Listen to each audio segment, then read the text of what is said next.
Hello, welcome to another ClickUp setup tutorial. This one is for all the real estate developers out there. So we're going to create a pre-construction project plan for site development. We're going to use a little bit of AI. And in this video, you're going to see or learn how to make create a comprehensive pre-construction project plan template in ClickUp, making sure we're capturing all the crucial steps. So we're going to do folder and a list. We're going to do some statuses, tasks and checklists or subtasks. We're going to talk about that. We're going to use AI to do it as well. I think that's an important part of the workflow. We're going to create the list as a template, and then you are going to enjoy life. That's the goal here. Who am I? I'm Jed. I'm founder of Hydrant. Our project managers put out the fire so your team can execute with ease. We're awesome project managers and ClickUp setup experts and software engineers and just people who get things done. I've been called a fixer, so that's fun. We're official ClickUp partners. We do a lot of work in ClickUp, and we love seeing teams optimize across this software. It's really powerful. All right, let's get into it. Okay, first, I wanted to start from scratch here this time. So I'm going to create a folder, and this one we're going to call site development. Or maybe you'll call it, because maybe we have a few different, let's call this pre-construction. And for statuses, I want to use a different template. I wonder if we have one existing that we could use. What is this home building status? This is kind of cool. I forgot I had this. That's kind of cool. Man, we have so many different templates. So let's start here. And I'm wondering, this may not be the right set of statuses, but I think this is good for now. Maybe we want to delete this one.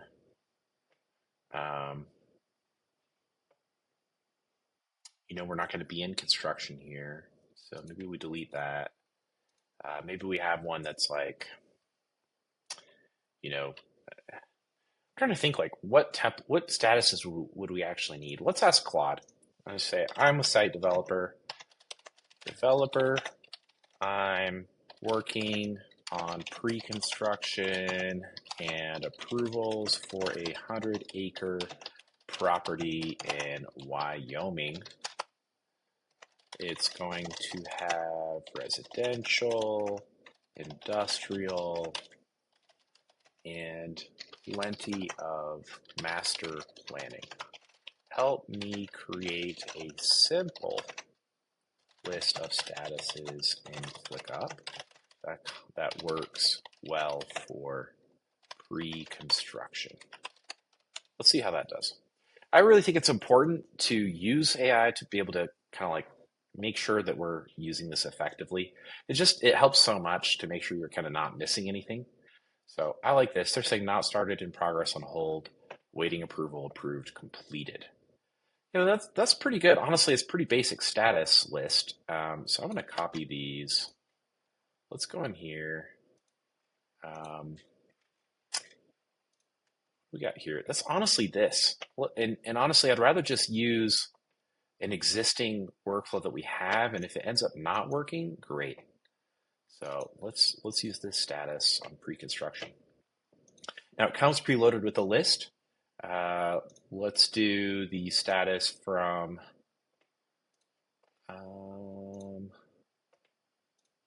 yeah, we can do that's fine. I think it's just this is our basic status list. Now the question is like, well, let's say this is a little bit of a question of hierarchy. Pre-construction, and maybe we'd have like a different list for each project. I think that's the way I would do it on any kind of like substantive construction project or like master plan community where you have multiple homes, you have multiple warehouses, whatever it is. I would have a list for each project. So for this one, I might rename this usually I like the address, like a simple version of the address is a great way to remember construction project names. So I might call this 101 Samson. And now my question is, what is the full-on pre-construction checklist? Let's go back to help me create a comprehensive list of tasks that need to be done for pre-construction. keeping in mind entitlements, surveys, design, and anything else for a commercial real estate development. I like Claude. It's October 2024 right now. We use ChatGPT a lot over the last year, but we kind of switched to Claude because it's just been so powerful. As you can see here, it's creating a pretty amazing list. And I like starting with a maximalist list and then paring it down from there. I think that's kind of the move. Create as many tasks as you can and then cut stuff out if it doesn't matter. That's really worth doing, especially in a big project. So, because I think that one of the big risks in project management, especially if you haven't done a project before, is forgetting things or not knowing you need to do something or whatever it is. So we're gonna go line by line and create a task. And I think what we're gonna do is I don't usually like subtasks, but we're gonna use subtasks today. So first, we're gonna do site analysis and due diligence. Let's go in here. And sorry, my phone's ringing. I'm gonna hit save. And then if I want to create a subtask, I'm going to go here and I'm going to go back to this list. And I'm going to copy paste. And ClickUp's so cool. Create 9 tasks. Voila, we're done. So I really like this, because what this is this is really kind of like a noun, right? Or it's not quite an action. Site analysis and due diligence, almost like a deliverable. So when you're thinking hierarchy of task versus subtask, this is a great task. And then you'll notice every single one of these subtasks has a verb to start. So when I assign this to someone, they are going to have to conduct a preliminary site visit. So, and you're going to put a date. And then one thing that I always like to do is add show hide. I like to show the latest comment. And I also, for this one, I think, if we wanted to start having dependencies, maybe we'll do that in another video. Dependencies are good for big projects, especially construction or real estate development. You have a critical path. You want to kind of flag those. And we might want to create a Gantt chart or something like that. And then I'll call this out. I really like seeing total time and status. I don't think priority is that important usually. I'm going to create this. I'm just going to reshuffle this a little bit. I love total time and status because a lot of times what happens with teams is you get stuff that just hangs out. And you're like, why is this hanging out? Why didn't this get done? And one of the things that for me is an effective measure of velocity on a team is how long do tasks sit in status. So if for whatever reason it takes us, 12 months to do a traffic impact study, I would want to be aware of that. And especially if we're going to be doing a lot of different projects, that's a really important indicator to know that, hey, this is a really long lead item. It's going to take us a long time, or we have the wrong vendor in place, or we have some kind of approval that we're dealing with. Someone in the city council hates our project and they're shutting us down at every single, left and right. So that's why I like this total time and status. Okay, well, let's create the next one. Land acquisition. Okay, now let's get the checklist in for that. Create subtask, and then copy paste, and then create 6 subtasks. So hopefully you saw how I did that. And then let's do the next one again. We're just going to go through this. And if you want to fast forward, I don't blame you. Or maybe I should hit pause. Well, I'll hit pause and I'll get this done really quick. We'll just do this last one. And then I'll hit pause and do the rest. So again, this is the main task. I'm going to hit plus for add subtask, and then Control V, and then create 9 tasks. Okay, we're pretty much here now. I've copied all of these tasks in here along with these subtasks for a comprehensive pre-construction task list that should work for a 100-acre mixed-use development in Wyoming. let's go back here. And I think, so now they're all in here and every task is a task and then we have a subtask. And now what I want to do is I want to just read through them a little more closely and see if there's any that are obviously duplicates or get rid of it or something like that. So what I'm going to do is right now I'm going to show expand all. So now what I'm doing is I'm seeing all of the tasks for everyone. And I'm going to make this a little wider just so I can see everything.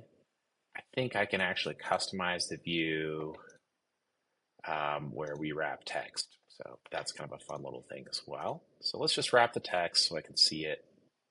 We can kind of keep everything where it is. And you know what? I already kind of made my thing about total time and status. So just for convenience, I'm going to hide that so I can give myself a little more space for this view.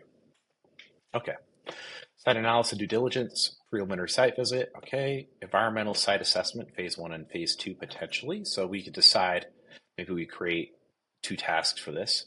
Geotech investigation, topographic survey, traffic impact study. You know, some of this might be mixed. So maybe the traffic impact study actually needs to go down here. So I'm just going to drag it down. Cool. Zoning and land use regulations, you know, investigate significance of the site, market analysis and feasibility study. This all feels pretty good to me for site analysis and due diligence. So I'm going to leave that there.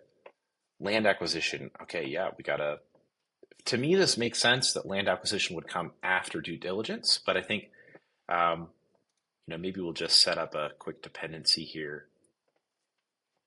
Show hide dependencies. So now I can kind of like show this. So this, we're going to add the dependency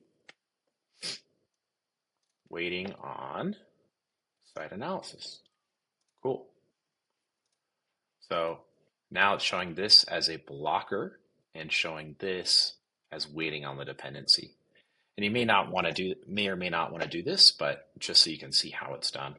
And when you go into a Gantt view, assuming you have dates set up, you would be able to see kind of that dependency model. Now, I'm just for brevity, you would want to actually spend time on this, especially since it came from AI. Usually it's pretty good, but like, you know, like this is your project. If you're investing all this money, all this time, you know, AI is great for getting you started. It's great for helping you check to see if you're missing anything. But it's always on you as the expert to make sure that you've got it right. So maybe we found out that actually we don't need a traffic study at all. That would be cool. I'm going to hit delete. Okay, cool. We don't need that. That's how maybe I would change the plan. I'm going to hit undo because I actually want to save this template to give out to people. But I think that's kind of like something you'd want to keep in mind as you're kind of going through everything.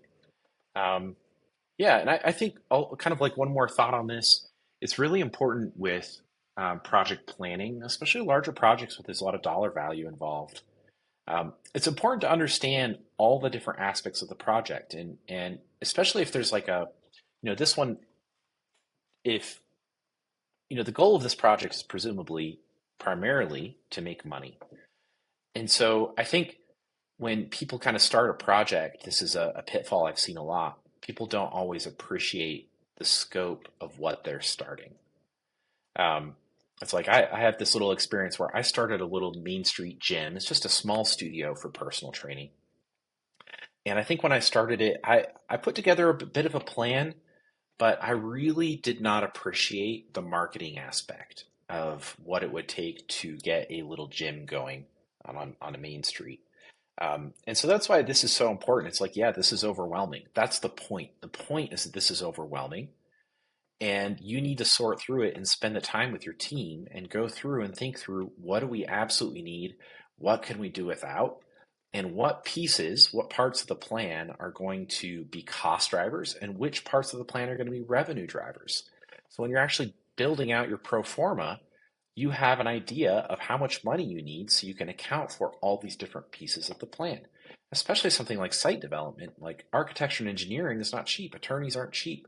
getting a great you might have to go through 2 or 3 general contractors before you get someone good that you really can work well with. So just kind of getting on my soapbox a little bit there. Last thing I'm going to do is I want to save this as a template. So um, how do I do that? I go to here and I hit this here, and I'm going to go to templates and I'm going to save as template. So now it's a list. So I'm going to go to pre-construction project plan. And again, I always have dates. I like dates. And then I'm going to hit save template here. Cool. So now it's being created and I can share this out. So I think this is so useful just because, like, if you're doing a lot of different, say you're doing a housing development, you might do this for a single house and have a different, a template for each house. And then as you meet with your project team, you can go through for each house and make sure that you're really getting everything and assigning out to subs and, getting dates in there. You can preload dates to dependencies and all that kind of stuff so that when you populate a new template, you have everything. So the value of this is you can start to rest easy because you've already front loaded so much of the planning. It's going to hopefully reduce a lot of that chaos down the road. Now, of course, things always happen, but if you don't have a plan at all and you're just winging it off the top of your head, you're going to be in a lot more trouble than if you spent the time to go through and actually evaluate what are all the different parts of the plan that need to happen. Okay, thanks for watching. This has been a lot of fun. Again, I'm Jed. I live, eat, sleep, and breathe project management and would love to hear from you if you have specific questions or topics for future videos. Thanks so much. Bye.